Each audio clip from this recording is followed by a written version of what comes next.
federal court ruling is about to make changes that could leave homebuyers completely unrepresented or paying more for their homes. This change could have potentially disastrous effects on buyers, sellers, and buyers agents.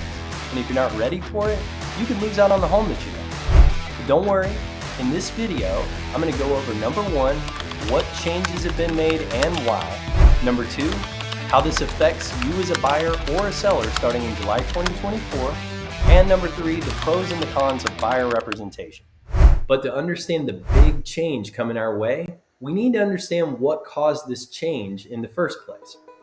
See, when I started in real estate back in 2018, things were a little bit easier. I was able to buy real estate with representation with no additional cost of commission on the buy side. Things aren't as clear now, especially around commissions. See, a federal lawsuit has forced changes to the way that consumers negotiate and pay their real estate agents for the services. The verdict of a federal jury in October 2023 produced change to some long-standing practices around how buyers agents are paid, leaving a lot of people really confused as to who will be paying for what. So, let's talk about what that means for home buyers and sellers. Starting in August 2024, sellers will no longer be responsible for paying both the listing agent and the buying agent as it's been. Instead, listing and buyer brokerage compensation is going to be decoupled. Each of those commissions will be left to be negotiated in new ways. So, you may be asking, who pays the buyer's commission?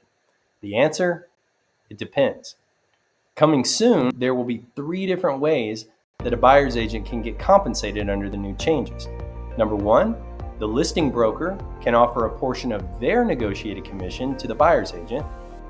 Number 2, sellers can offer compensation in the form of a concession. And number 3, the buyer pays the buyer's agent directly. And another big change that's coming up, forced by the federal lawsuit and settlements, is that the buyer's agent will no longer be able to see commission on MLS. But why does that even matter? See, the buyer's agents have traditionally relied on being able to see this information to know whether or not they'll receive any commission. With buyer's agents being unsure of how they're going to get compensated, they will begin to solidify that compensation with buyers prior to beginning work. So the way that this will affect buyers is that when you sit down with an agent to help purchase your home, that agent will now present you with a buyer representation agreement. And you're going to need to sign that before they'll ever begin to work. This agreement is going to essentially confirm that if they're not compensated by the listing agent or the seller through concessions of some sort for their service, that the buyer will assume the responsibility of their compensation. So as a buyer watching this right now, you might be thinking, hey, I don't want to pay commission.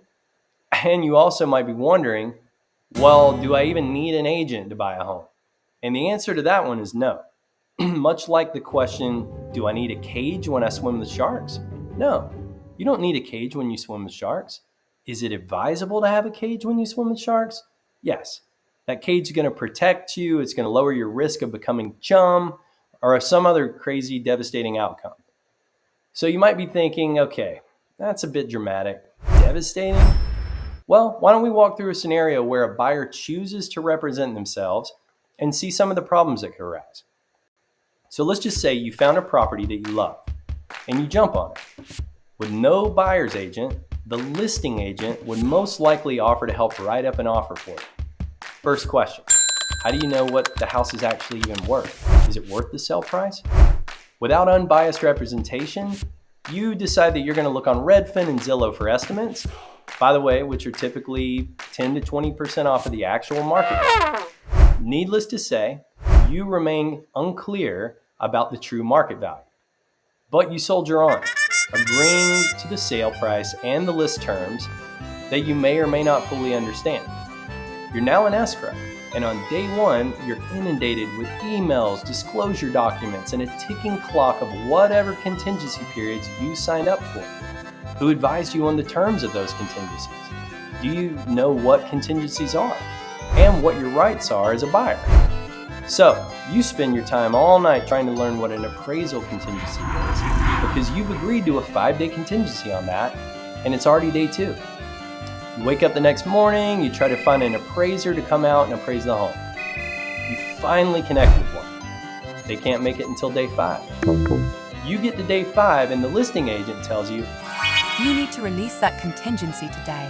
Otherwise, you'll have not performed and the seller can keep your earnest money." Is that even true? You don't know, but you do know that you don't want to lose the home or your earnest money deposit, so you decide to release that contingency. The appraisal comes back on day 6, and the property is appraised for $100,000 less than you agreed to pay. Your lender informs you they're not going to cover that gap, and you are now in a situation where you have to come up with an additional $100,000 by the end of escrow. You don't really have the ability to get the money, so you decide you're going to have to cancel escrow. The listing agent now tells you, "The seller will be keeping your 3% earnest money deposit." so on $1 million home, you just lost $30,000. This is just one of a million different ways that not having true representation can be pretty devastating. There's a lot of other scenarios that could be worse, like closing on a home and later realizing that the foundation's cracked. That could be a 6-figure problem. Buyer agent representation can save you from all those problems. See, a buyer's agent provides way more value than just opening up homes and touring you around and things like that. So here's a quick list of a couple of typical services that buyer's agent provides. Number 1, they search both on and off-market properties on your behalf. In fact, off-market properties would simply be unavailable to unrepresented buyers, and that makes up 20% of Los Angeles home sales.